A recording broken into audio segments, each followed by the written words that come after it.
Hey everyone, welcome back to another episode on the podcast. I am excited for you to tune into this one. It's with my good friend Nadia. She's a coach and she has so much value to offer. And I say this all the time. When I bring people on the podcast, it's people that I respect and I think have a message that's powerful and has value to add to your lives. I wouldn't just bring someone on for the fun of a conversation. Everyone has a great story, but I really want to bring guests on that bring tangible value. And Nadia is one of those people that with her Instagram and the events that she's done, and I've worked with her a lot in the past, she agitates people. So be prepared, but in the way of agitating you to see your life for what it is and to agitate you and be like, are you living on this coasting roller coaster of the same thing every day? Are you accepting life the way it is? Or through asking why and asking the right questions, can you see if this is the life you want to live? And then actionable, tangible steps. And one thing I love about this episode is we talk about things like discernment, who to listen to and why. And the other side, which is patience, being consistent on this personal growth healing journey, but also just being consistent in the fundamentals. I think we get sold on these fancy fads that get marketed to us in a great way. And don't get me wrong, we have to put, a title on this podcast that sounds really good, but there's a lot of crap out there. So I'm bringing on people that I trust, that I think have something valuable for you to listen to and to gain. And this one won't disappoint. I'm so excited for this. Make sure you're taking notes because there's so much value in this. And if you're feeling super inviting and wanting to join us in person, jump on YouTube and you can watch this and sit in the room with us. It's a really powerful conversation. Before we kick off the episode, I want to say I am so grateful that you're here tuning into this episode and in listening to the podcast or watching the podcast. It means so much to me that I get to do something that I'm passionate about, that I love, that's part of my purpose, having conversations with incredible people and friends, but also sharing that with you and you consuming this. I don't take that lightly. All the follows, all the likes, all the shares mean so much to me. If you aren't already, come over to the social handles, The Conscious Podcast, and myself, Carlo_Cirillo. Follow, like, you'll see all the goodness there. You'll see all the podcast stuff, all the little clips that I share that are going quite viral at the moment, which is incredible because people are getting those messages. But also my stuff. I have a lot of things coming out. I've been quite dormant for probably 18 months going through my life roller coaster, becoming a father, all these things, a rock bottom. Now coming out, having the podcast, I've got some incredible episodes coming up that I can't wait for you to listen to, but I'm also getting back into all the things that I love doing, which is my mentoring, which is my Conscious Blueprint program, my events around Australia, and I'm pumped because it feels so aligned. It's there to empower you. It's there to create a community and a space for you to feel that connection with other people, but to also guide you along this crazy journey of life that we are living. So if that interests you, the best way is to follow me, but the other best way, so you get notified of podcast episodes, all the events I've got coming up, and you don't miss anything, is to join my newsletter, subscribe to it. There's a link in the show notes below. If you can't find it, go to my website, www.carloscirillo.com/community, and you can enter your details there. You'll get an email from me once a month that shares all the events coming up and all the exciting things in 2025 that I'm releasing. If you're intrigued and you feel like that's something for you and you want to join in all these things, go check it out. Again, thank you so much for being here and listening to this. I hope you enjoy. Nadia. Carlo. We've gone on a nice walk. Yeah. We've got a coffee. We've chatted about life, which is always nice. I like doing that now. It's different because if we jumped into it, it would be like, we were saying before, we hadn't caught up in a while. So it was nice to do that. I was going through your social media this morning. There's a lot of points that I can point out that you say that are that make people think why they do what they do. The one that I guess stands out for me, because a lot of your things that you talk about cover this, is why do you think people aren't happy in their life?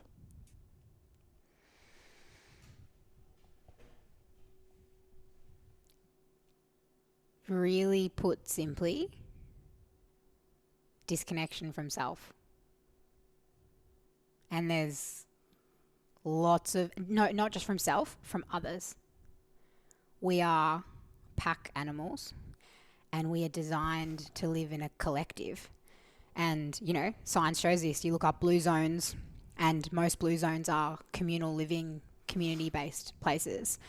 And there is so many levels of noise now, whether that's toxins in our environment, gut health issues, social media, news, this societal push that everything should be cancelled and woke, and hyper idolization of hustle success or being independent. There's just and just noise. This goes so in line with what we talked about on our walk. There's just so much noise, and our brains and our nervous systems are just not designed to handle all of this noise. And as a result, it's a fucking jungle up here, but we don't even know, you know?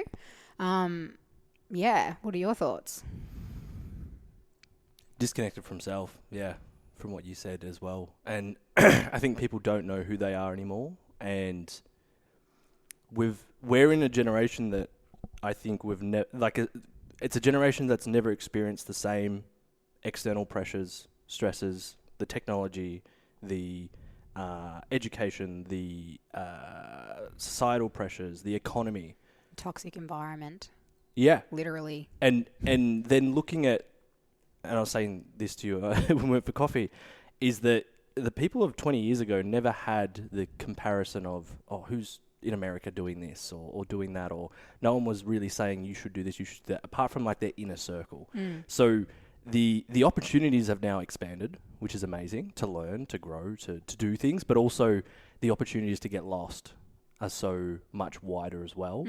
And I think that people are overcomplicating their life, 100%. and that's why they're not happy. Yeah, it's like I'm doing a course at the moment, and they use the term explore versus exploit dynamics. So from a physiological perspective, humans are designed to explore. So you're walking, you're in nature, you see this new berry or this new animal, and biologically we're programmed to seek that new thing, to map out our environment, to stay alive, to thrive. But as a result of the amount of technology that we now have, and this kind of dopamine, everything's available to us time that we live in, that exploring is now working against us, because there's always a shiny new thing. There's always a new guru or authority or medication or supplement or thing that you're supposed to be doing. And we're victims to our biology, because our biology says chase the dopamine, find the new thing, listen to the noise. Information is power, was the saying. Whereas now really the power is knowing when to exploit, being, I found this thing works. Now I'm going to stay here and I'm going to exploit this thing until it is reached its full potential. And only in the right moment will I decide when I should look up and explore, and whether that's even something I need to do, you know? And you're exactly right. I think, and we're seeing this, a lot of people are talking back to, you know, caveman diets, and people are even being drawn back to religion and stuff like that. And I think the core of that is some people are beginning to understand it's all gotten too noisy, it's gotten too complicated. I'm not coping in this environment. I feel overwhelmed, I feel anxious, I feel stressed, I feel numb, I feel disconnected, I feel unhappy, I feel like whatever I want is always the next thing, you know? And then they're going, okay, like maybe less is more. And I like to think that's at the core of a lot of what I say is, you know, focusing on getting the fundamentals really right and creating more space for you with you. And then from that place, connecting with the right people on a deeper level and looking after your health, you know, that, whether that's physical health, mental health, all those things. Like, yeah, I just think there's just so much noise, and I want to be compassionate. I'm not saying it's easy. Like, the noise is in your face, it's notifications, it was sold to us as the answer, you know, like technology, this new thing, AI. Like, I understand why it feels like it's the right choice, but, you know, a big thing I say is say no to normal. Like, look around, look how unhappy people are, look at the health stats, look at the mental health stats, look at the divorce rates. We're doing something wrong.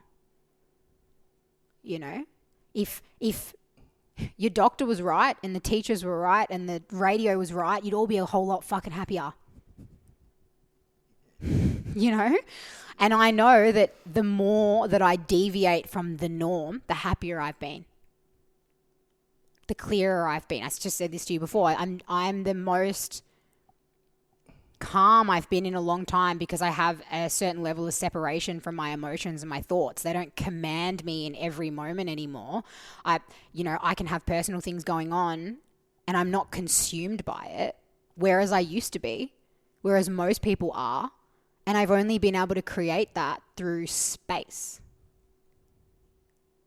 and listening a lot more to myself than I do to other people, and refining the sources of authority, which again, we spoke into earlier, of like, just even me, if you're listening to this podcast and you've never heard of me before, turn this podcast off, go look up my Instagram, go to my website, decide if I have any fucking right to take up space in your head. Because cool, you might respect Carlo and you might give him authority and he has me here. So I agree, that gives me a certain level of more than if I was just a random spruiking off the side of the street, but that's still not enough. Your head, your mind, your body is a fucking sacred place. Stop giving Abby fucking Chatfield space in there. Sorry, that was like a fucking... That's just the first person that came to my head that's just caca on TV and radio, right? Like, who the fuck is this person? Oh, they were on maths, so now you fucking listen to them for life advice. And I say that even with me, go look into me and decide if I'm worth giving authority to. Because just because I speak with some confidence and I sit like this and I talk like this, that doesn't mean shit. It's so interesting because this leads into a thought that I've been having the past couple of weeks is like, and I was saying before, I've interviewed some people and I've not released that episode because I got caught up 2 years ago in, if they've got a big following, they must know what they're talking about. If people like their stuff and like they've got 500 comments, they must have, some value to share. And then when interviewed, how do you improve your mindset? Oh, just fucking wake up with a better mindset. Okay. Like there's a difference. And I've seen this because even with my own sort of content, right? You can have a piece of content that goes, viral and you gain following and all that sort of stuff. Does that make you an authority or an influencer? Yes, because you've got a following. But does that make what you're actually saying and getting across to people valuable and also to a point, not careful, you'd probably know the word better than me, safe to share? Probably not. And that's what I've seen because I've seen, you can... And there's so much context to everything I know as well. And people do mean well in things that they share, but... Not everyone, but yes. I think lots of people do mean well. Some people probably don't. Like what you said, there's, just because someone got famous on a certain show or anything, do I think that that's someone I'm going to listen to in my life? Do they have value to share? These are questions that I'm starting to ask now and just starting to go... There's a lot of information. And I like that you kind of put that warning on my podcast.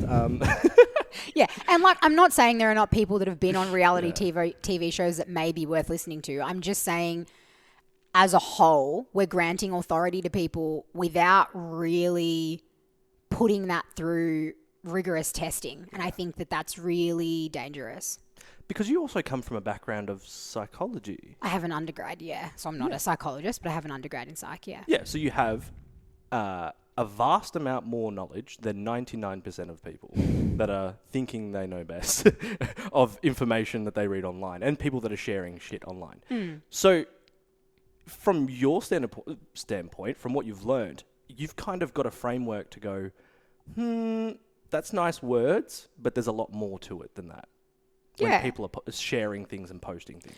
Yeah, I think like, yes, I have my uni degree and I've done other studies as well in different areas, and then also like life experience and having worked on myself a lot, like a combination of all of those three things I think has helped me decide who I do and don't want to give authority to. And then for me, I guess to say what I would look at for someone is, I look at their education. I do think that matters. Doesn't always matter. It's not the be all and end all, but it's worth asking yourself, what, if any, qualifications does this person have? How reputable is that qualification?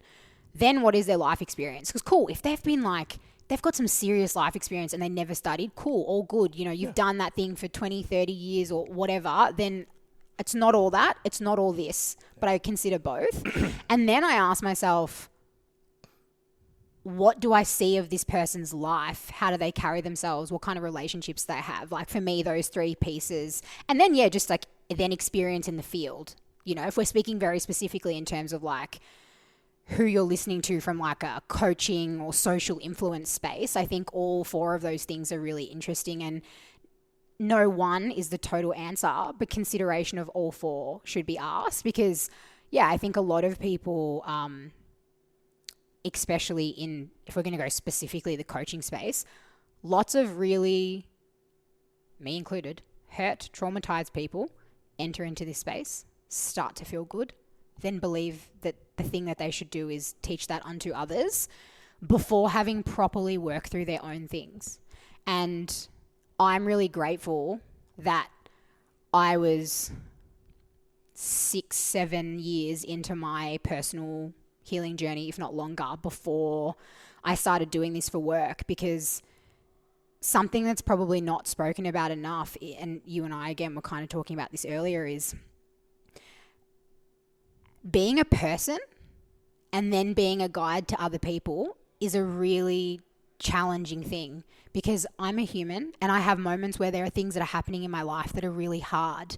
And then I have to come into a space and I have to put down my own things and I have to be unbiased and unaffected by my own stories and my own experiences in order to give you a proper service.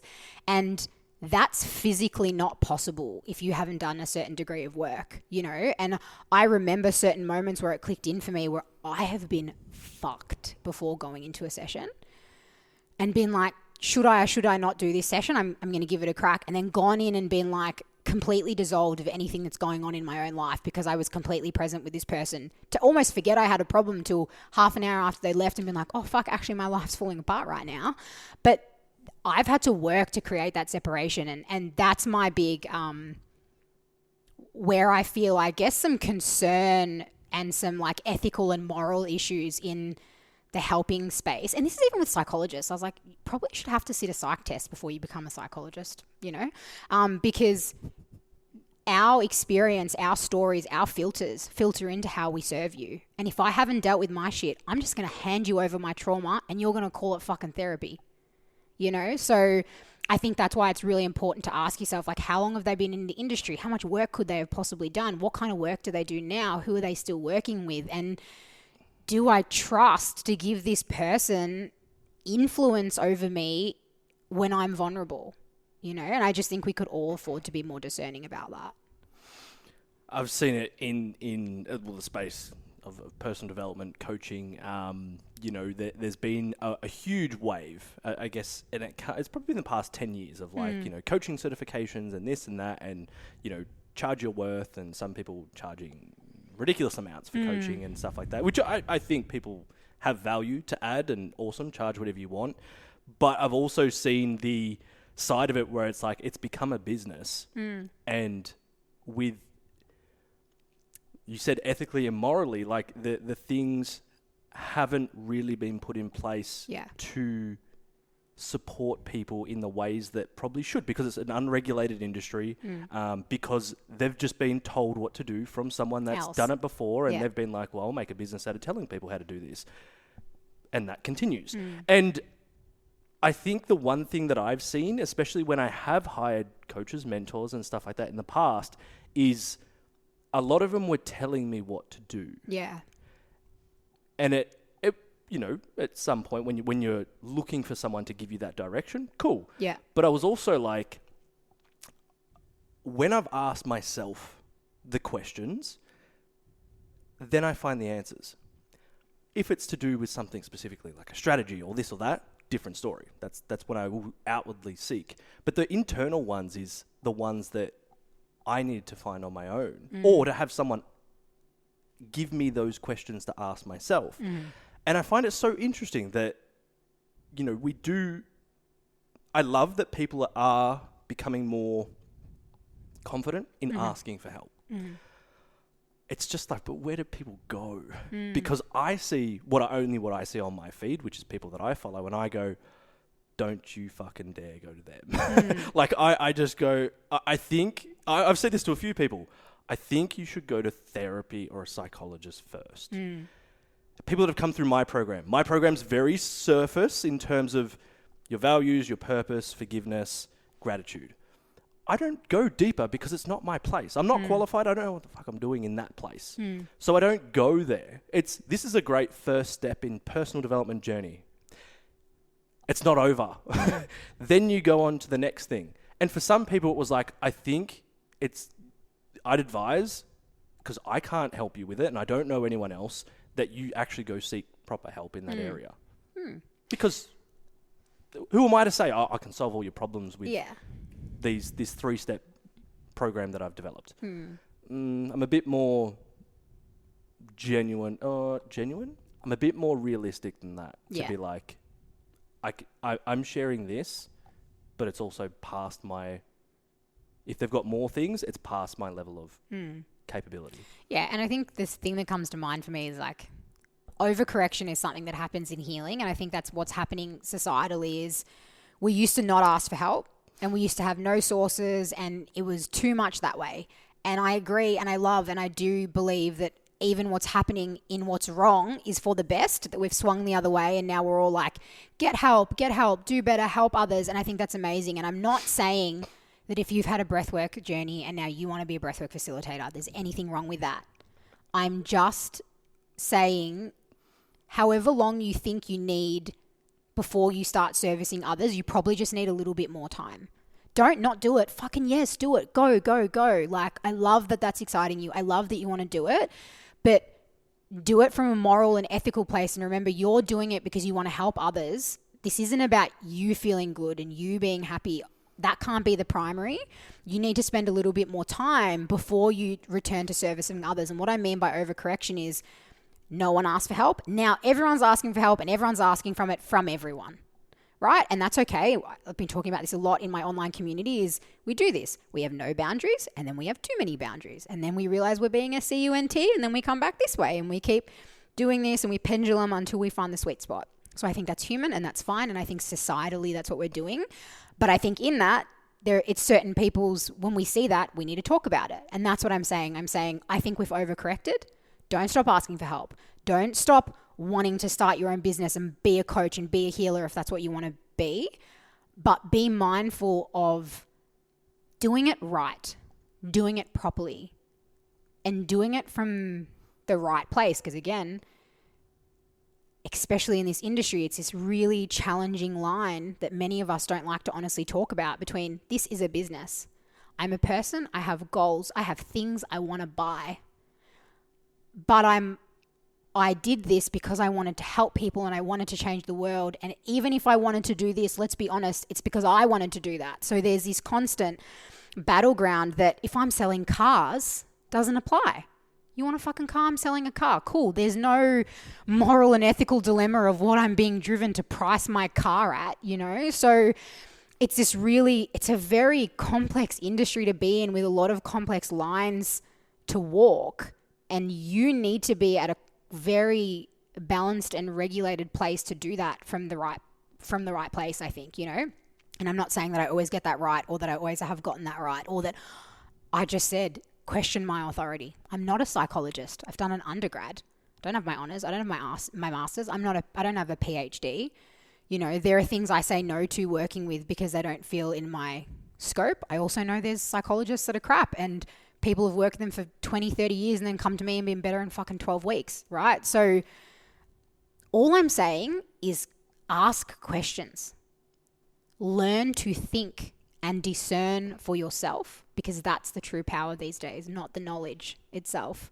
You know, and I actually think the opening sentence you said is, when I look at your Instagram, you say a lot of things that make people think. And I love that because that's I've been thinking recently about just verbalizing my purpose for myself. And I think that's what it is for me is I want to make you think. I want to make you ask questions so that you don't settle for what you have in front of you. I think that's like my drive. And I think because I'm an agitating personality and I'm loud, I'm in your face, I kind of have that. I naturally make people think and feel a bit uncomfortable anyway. And I'm just learning how to leverage that. But yeah, fucking question me. Come tell me why I'm full of shit. I'd love it. Let's hear it, because that'll help me grow. That'll make me see where my gaps are, and hence me doing another course, because I just even myself thought to myself, actually, when was the last time I'd done a course? It'd been about 12 months since I'd learned something new. I'm like, okay, got to go do that, because I have a responsibility. If I'm going to say, hey, be better, do better, learn, I better be fucking doing the same thing, you know? And I can think that's another one. Do they practice what they preach? That's big for me. And I love that you said, like, do all the things, like, you know, go to the wellness events and all that, but know when the discernment of, like, know when, one, it's becoming a reliant thing. Yes. Like, I need to go to this thing in order to feel this thing. And two is I can go and listen. Like for example, I have these conversations, you know, every week. I'm very blessed. At the start of my podcast 5 years ago, it was like everything that person would say, I'd be like, that's me. Like, I need to take on all of this, and I need to, you know, I'd go to a seminar and I'd listen to, you know, Grant Cardone, and I'd be like, oh, everything he said, I now have to implement because I just listened to him. Whereas now, I was telling you before, is I don't have one person that I really look up to, and I take bits and pieces from people, but I also take it internally and go, how does that sit with me? Do I agree with that? Is that shared values for me? And if it's not, it doesn't mean it's bad information. It's just, it's information. And I get to now choose what it is, instead of, oh, because that person either A, makes more money than me, or B is more successful, that means I should listen to it. Yeah. It's take those things on board. And you said discernment, and I wrote that down. That's my as word. you were talking, because it's just... It's the big D. It's the D everyone needs in their life. It's the vitamin D that you need to have, the discernment. Which I love this conversation. And we said at the start, like, where's this going? And I'm like, just let it flow. And it's just gone a lot of where we were before anyway, but... Which is what's need to be shared. I think that there's also this point of, I've known you for a while. And yeah, I was thinking about that before I came here. I was like, fuck. Yeah. That first conversation to now, I've come a long way. and this is where it's really interesting, because I've been able to witness that. And you know, not that we've spent a lot of time together. It's just there's certain moments and you know, not a retreat. We did that, the cold and Torquay. Yeah. It was a little retreat staycation-ish thing. But also, like, there's been 2 conversations in that time, and I guess there's been... We've both had these evolvements. What do you think has been for you recently? Because, you know, when we first spoke, it was very different. What's been those most recent evolvements for you? Why do you think you've been able to create more calm in your life, but also more space to... You seem like you have a lot of clarity. And you seem like with the things that you're doing, it's... You said to me before, it's been a year of putting in, but it's like, does it feel good? Yeah, it does feel good. What's been that evolvement? What's changed? What's shifted? The first thing that comes to mind is meditation. So I met my partner just over 2 years ago. He's a very big meditator. At the time, I was smoking weed most nights before bed. Just like a couple of totes, like not a full joint. But I would smoke a couple of things before bed, just as an easy way to switch off. And I meditated here and there in apps and whatever. And then I met him, and at that time in his life, he was like so calm and chill and balanced and didn't do any drugs and barely ever drink. And just after our first date, I'm a bit competitive. So I think I was like, oh, if he's doing all that, I can't smoke weed anymore. You know, like that's not good enough. You know, I should do better. So I don't think I've picked up a joint again since then, maybe like once. And then, like I said, he was a big meditator. And then just over a year ago, I decided to go and learn meditation from a teacher. And I started doing that 20 minutes morning and night, sometimes more. Now 25 minutes morning and night. And I think that that's a big part of it, because in meditation, you have thoughts and you have feelings, and you learn to observe them and come back to what you're doing rather than get swept up. And on the way to it, let me preface, you will get swept up and you'll fucking hate it. And you'll be like, what's the point of this shit? But eventually I got to a point, I think that's been a big part of it. I've just like found space, and I have created space from the noise, you know.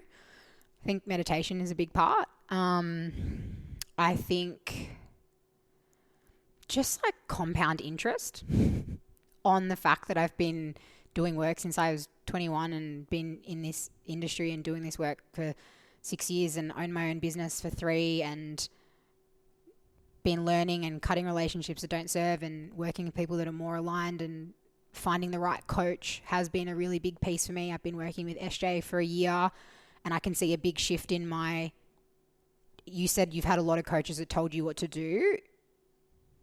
She has empowered me to be me and own that, you know? And yeah, I think also probably like, again, in some ways, my relationship hasn't always been easy, but my partner has never left, and I have a big history of being left, like being abandoned. And I do think there is something that's been very like, even though it's been really hard in several points in our relationship and still can be, he hasn't left.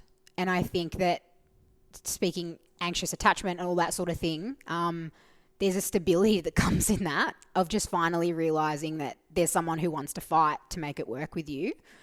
Yeah, that they're the things that initially come to mind. But really, I think the really unsexy answer is compound interest.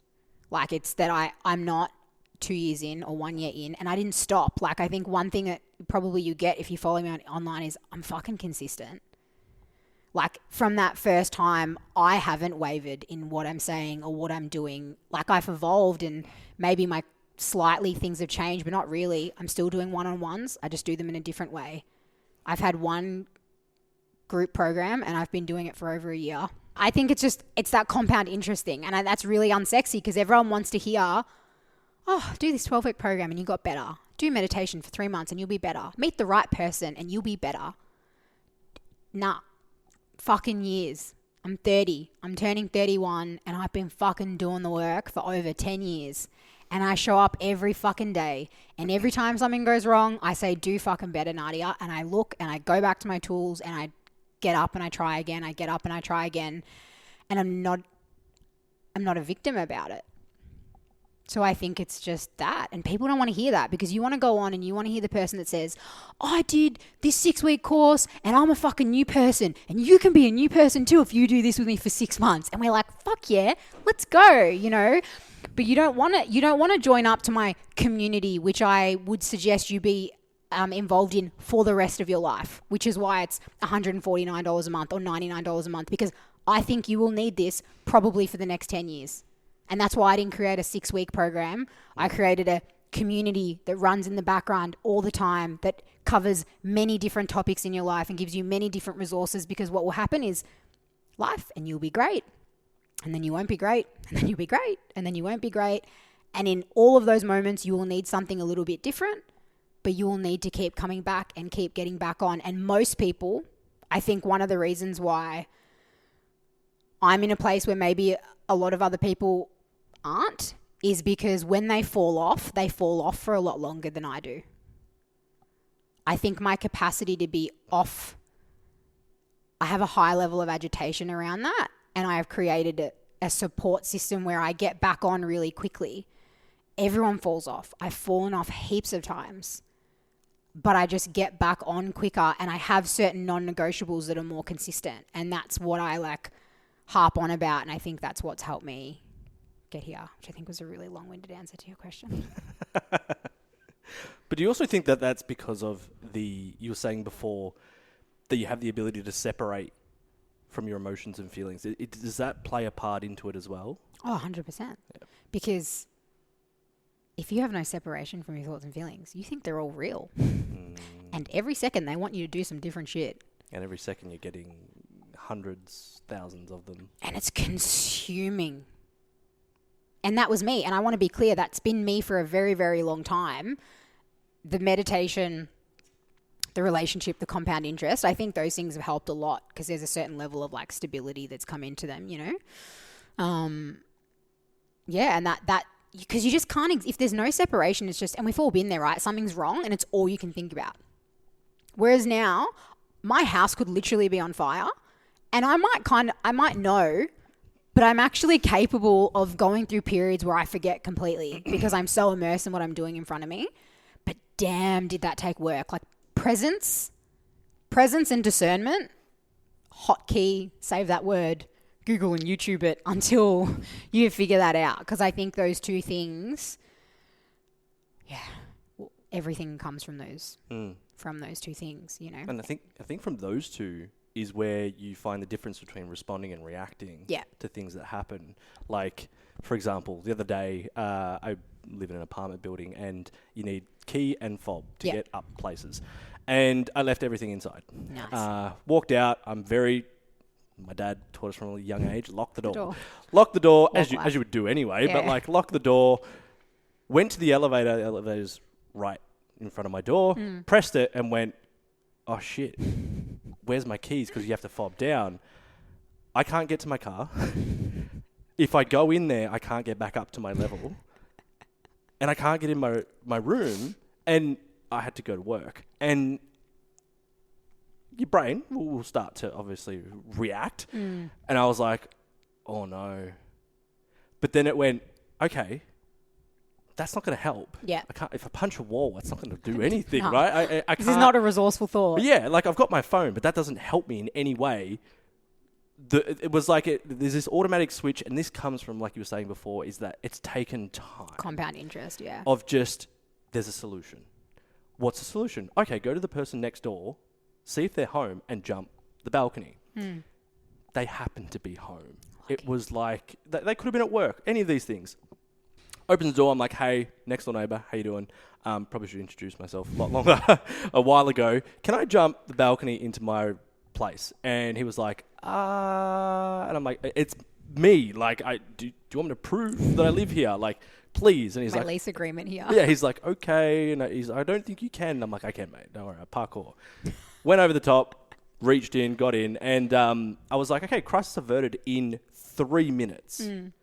Instead of, I'll go downstairs. I'll ring someone. I'll cry and complain. Or I'll just panic, Yeah, I'll go downstairs. I'll ring mum and be like, Mum, this is fucked. Blah, blah, blah. I'll post on Instagram and be like, fucking worst day ever, blah, blah, blah. No, it was just like, what's the solution? And that was I don't know if everyone would have thought of that straight away, but there were lots of solutions. That was just I'll try this. If they weren't home, it would have made things a lot more difficult. Yeah. But there was always another solution that I could have went down. And I think that what was it? Discernment and presence.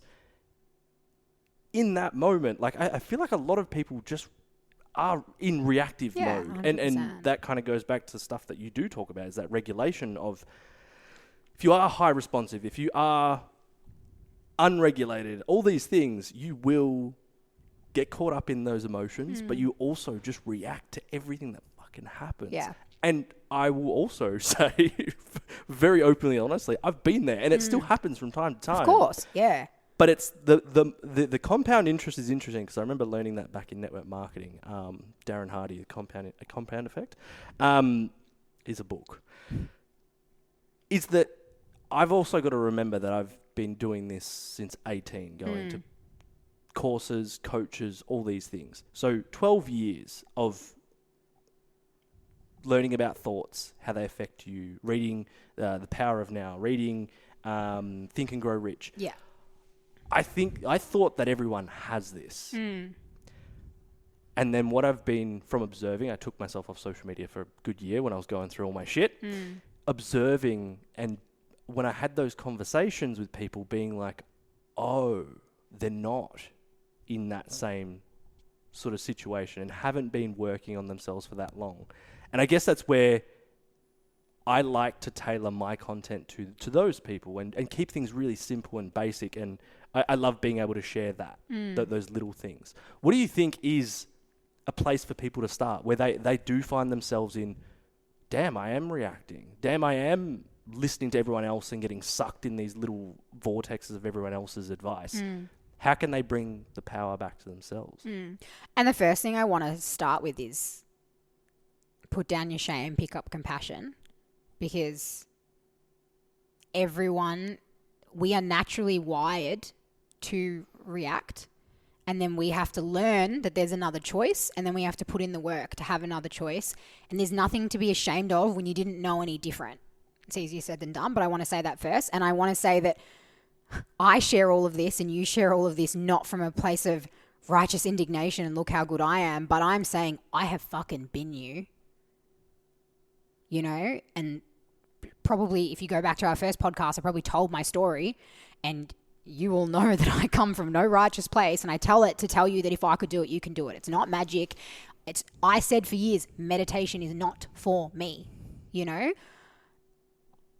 I have every genetic, lifestyle, financial, socioeconomic reason not to be in this place, and I got here anyway because I just didn't give up and I kept trying, you know? So that's the first thing. Compassion, keep trying. And then I would say pick one authority, maybe two. Look into why you want to give them authority to help you at this place in your life, and then turn off everyone and everything else, and then let that person guide you, right? So I've suggested meditation. You could do breath work. You could do yin yoga. Those are 3 really core nervous system regulating, space creating internal practices that I think are fantastic. I would say if you really, really struggle with presence, breathwork and yin yoga can be an easier place to start and work your way up to meditation, because meditation can feel really hard as a starting place. And then just keep showing up to that thing and turn off the podcasts, get off social media, stop reading the books. Just pick a book and keep reading it until you've done everything it told you to do. Pick an authority and really, really listen to what they have to say, really deeply integrate. Because I'm not saying don't listen to people. Go see the people that have done the things you want to do and go fucking learn from them 100%. That is my fucking business. That is what I invest my money and time into. It is necessary. But be discerning, choose a person, and then find a space between learning, integration, and just blank space. On a very scientific foundational level, neuroplasticity, or your brain's ability to change, requires tension, focus, and rest. Without rest, excuse my flipping off there. Without the rest, all the tension and focus in the world doesn't matter. You don't implement, the brain doesn't change, you didn't learn shit. You know? So the answer is not more, the answer is likely less.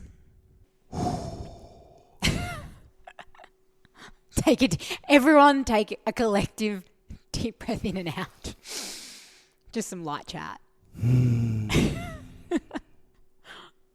And I like those steps because it is quite simple, but it's also not, like you said, it's not the flashy things of, go do this thing. It's the simple, going back to the things you said right at the start, the simple things, but reiterating that things will take time.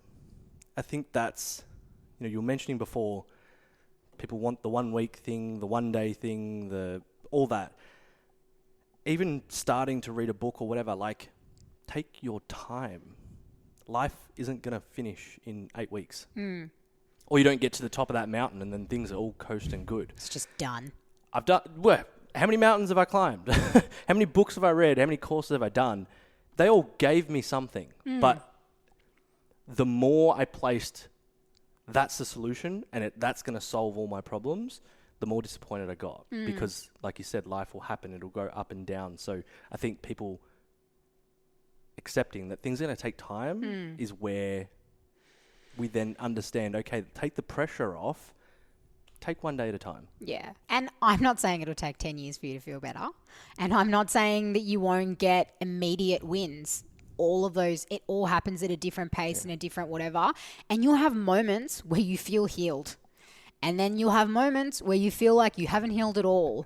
And it's actually probably just more about the longer you get into the journey that you're more okay with those peaks and troughs, and they don't last for as long and they're not as intense. But yeah, please don't be scared off and be like, oh my God, it's going to take 10 years before I'm fucking functioning. I'm not saying that at all, but I'm saying it'll probably take more time than what you think. And the reason why you don't get to where you want is because you haven't seen enough results in a short enough period of time. So you go and do something else.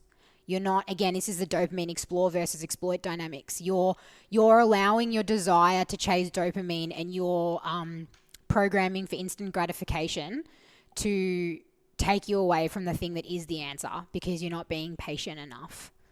And unfortunately, a lot of how the well-being space is shaped promotes for that to be harder for you. How?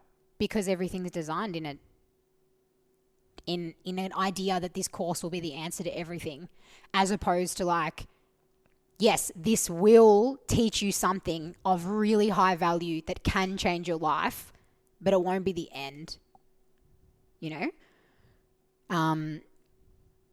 And yeah, like, but yeah, just patience is a virtue, which I would have said my whole life, I don't have that virtue, but here we are.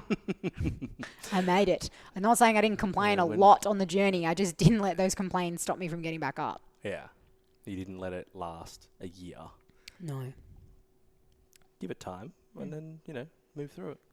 Next one. Next. Thank you, next, Look, as Ariana Grande would say. Look at us in our 30s, being wise and patient. Can't wait to hear. Listening to our own advice. Yeah. We'll be 40 and be like, don't listen to what we said when we were 30, we're dickheads. I have some hope that the podcast will still be around then. If I keep enjoying it, then awesome. And we can have that conversation and be like, all right, 10 years. What were the lessons now? Did you do that when you turned 30? Did you have that moment of like, what did I do in my 20s and what have I learned? I do that a lot. Okay. I reckon I do that every birthday. Every birthday and New Year's, because for me, they come at the same time. Every annual anniversary, me and my partner do it. But yes, I certainly did it at 30. But I do that a lot, which might also be another secret to my success that I don't talk about enough, is I reflect a lot on lessons and learn like that.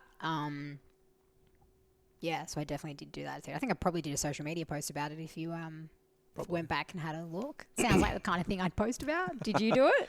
Nah, I was deep in my shit at that time. I wasn't posting anything. Did you do the reflection though? Oh, 100%. Yeah. I think leading up to turning 30 this year, it hit pretty hard of like, there was almost a bit of like, you're not going to be 20 in your 20s anymore. You're in 30s. 30s comes with, societal this. And a lot of like... Well, you delivered. You had a baby. Oh, yeah. Yeah, I did.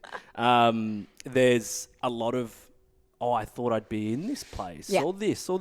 But I also look back and go, what did I do in my 20s? And, I was fucking living in Europe. I started, I think there's been 12 to 15 businesses and companies.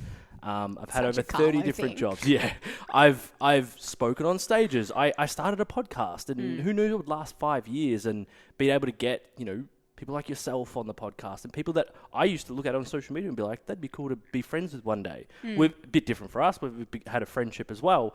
But like, other people that I kind of mentors and people I looked up to. So look at what it all created, a program, over 300 people through that program, spoken on stage, created my own stages, retreats, all this cool stuff that I'm just like, I did live my 20s. If it was to all end tomorrow, I'd look back and be like, yeah, I wanted to always make an impact. And I feel like if everything was to stop and I couldn't share anything anymore and social media fucking ended, whatever, my son can go on YouTube and look at my videos because, again, similar to yourself, the message has always been consistent, and I've left little seeds for people to consume if they want to, and water.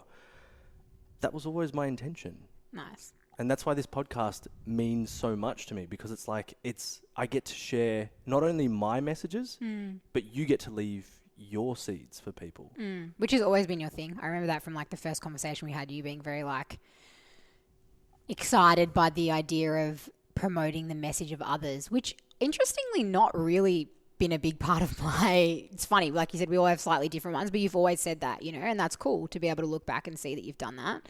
I think a lot of my 20s were a lot less intentional than that. I just had a lot of fun, but See, I did the opposites for me. I didn't have much, I say, fun. Yeah.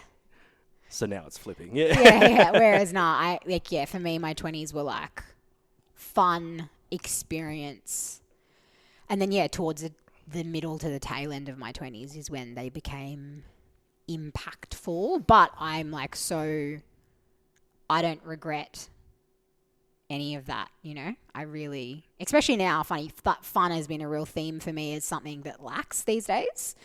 And there's a lot of parts of my personality and part of my life that I miss out on as a result of that lack of fun. And that's still something I'm working on at the moment, is finding a way to make sure life is fun amongst all the serious building intention life things, is finding a way to have fun amongst that as well, Yeah. So I said before, if everything was to go away and you leave your message, if you had social media was going to end, you had one chance to put up a message, a post, and that was the last thing people would see. No pressure. What would the message be that you'd like to share?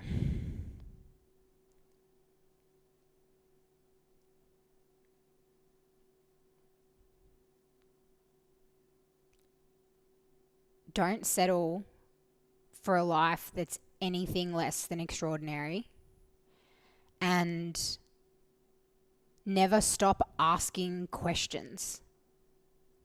As Winnie the Pooh said, think, think, think. I think that was him. Maybe it was Eeyore. I don't know. One of them said it. But just think, think, think. Ask questions. Be curious. Know that feeling amazing is available to you. So if you know that, where do you want to adventure? Where do you want to ask questions? Don't just accept what is for what it is. I think that word, just like think, I just want to make people think. Because I think that if you think, you'll find all the answers on your own.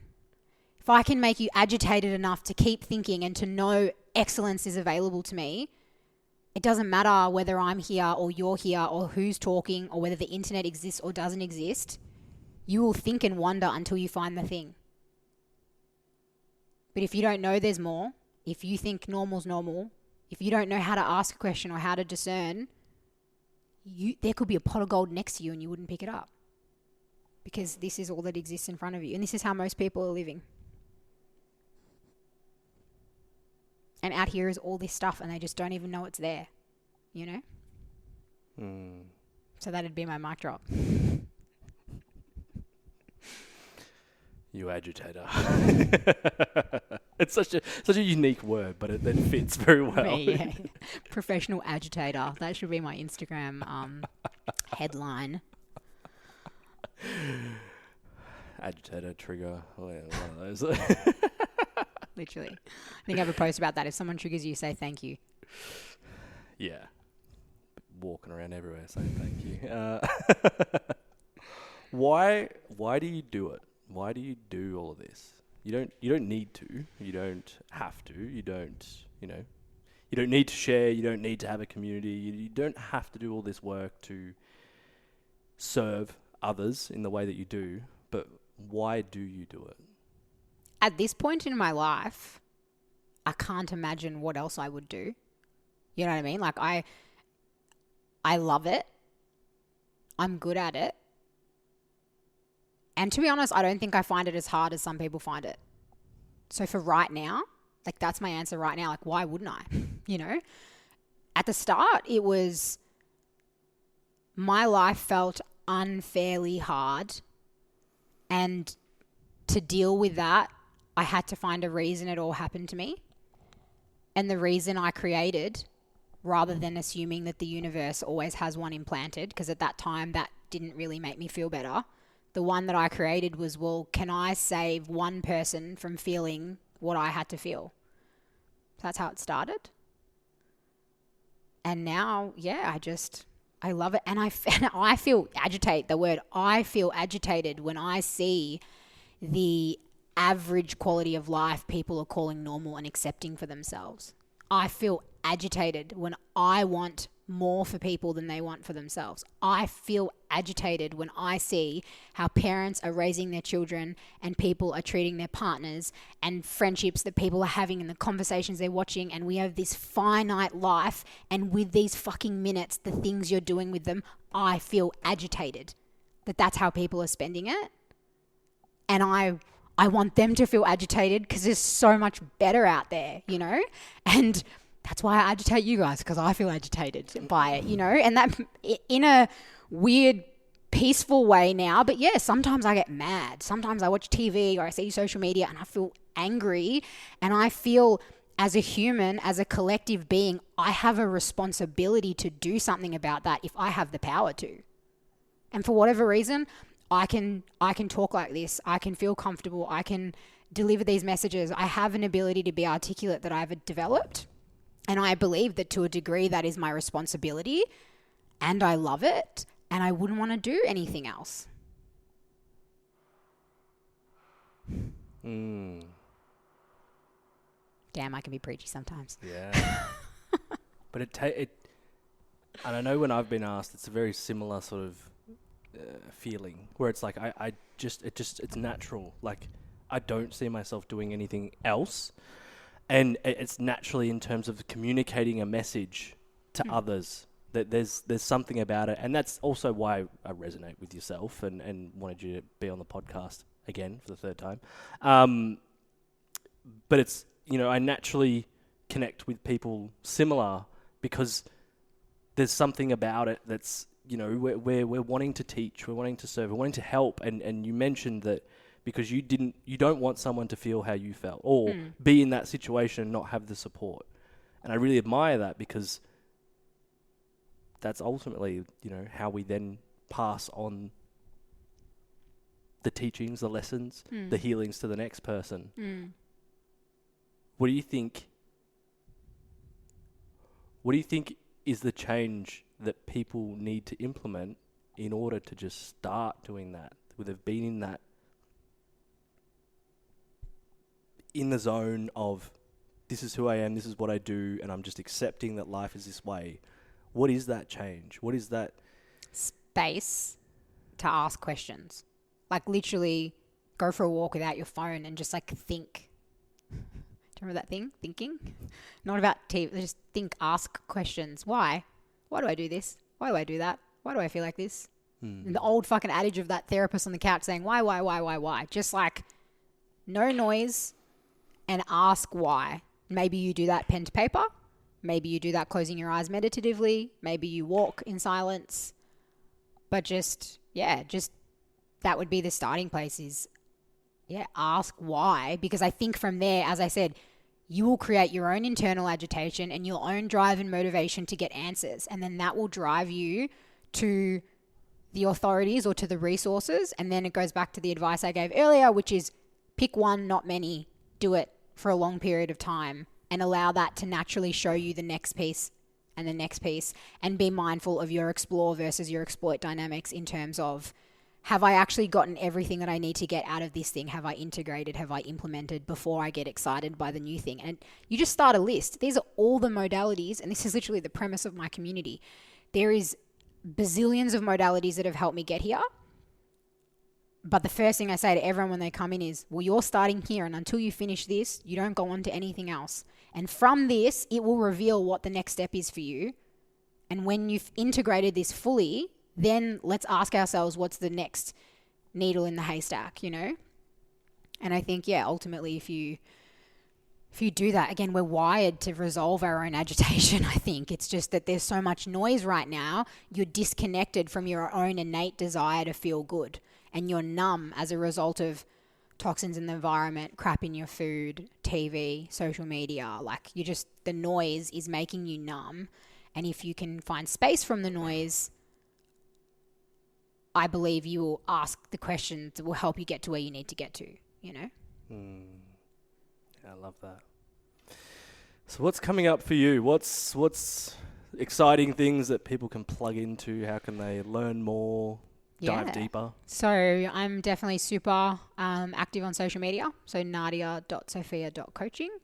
I have my online community that I've referenced a couple of times here called The Revolution. And it's very much designed around all the premises that we've spoken about today. This idea of looking at all the facets of who you are from my perspective of well-being, and different tools and different coaches being brought in. And again, giving you like a support system that's ongoing. It's a community. It goes with you. It travels with you. You can move from topics at a safe pace without feeling like you have to rush at the end of a period. I also work one-on-one. And yeah, I have a few things coming out in the new year. For me, I kind of work on 2 scales. I work, everyday people in the normal, not feeling good, wanting to feel better. And for them, I have a course coming out called State Shifter, which is, again, really foundational. Like, how do I take control of how I feel? How do I get that gap between emotion and reaction? It's like a really basic intro level shit that you need to know without the fluff.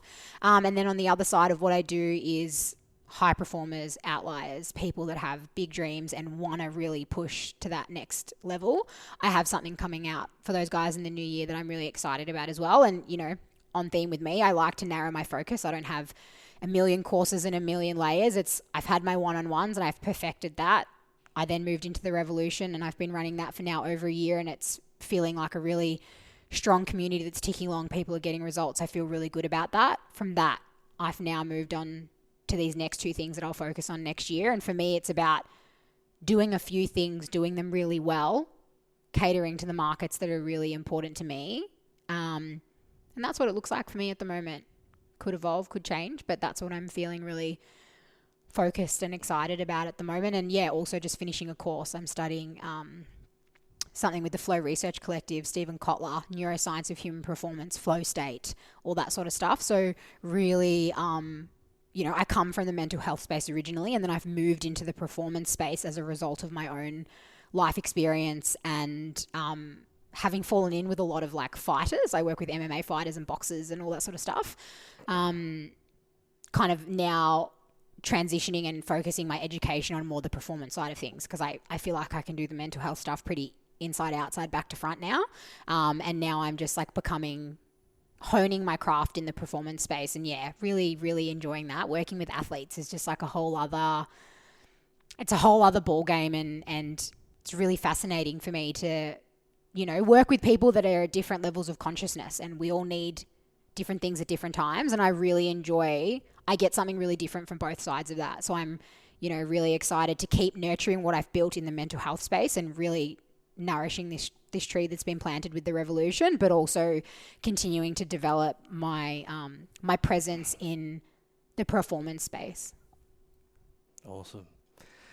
It's been so nice to see that evolution and to we said when we seen each other, we're like, when was the last time I've seen you? It's been so long. And like I can, openly admit I've pulled away from everyone and everything with all the stuff that went on in life, but it's so nice to catch up and so nice to have these conversations, because you are someone that I respect. You are someone that I feel is putting out content that is of value. And as I said before, I don't just get anyone on the podcast. Like, I have to genuinely have a connection with that person in terms of I connect with their message, their intention, but also, if I have that added advantage of having a connection in person, then that's always beautiful too. And I think that being able to be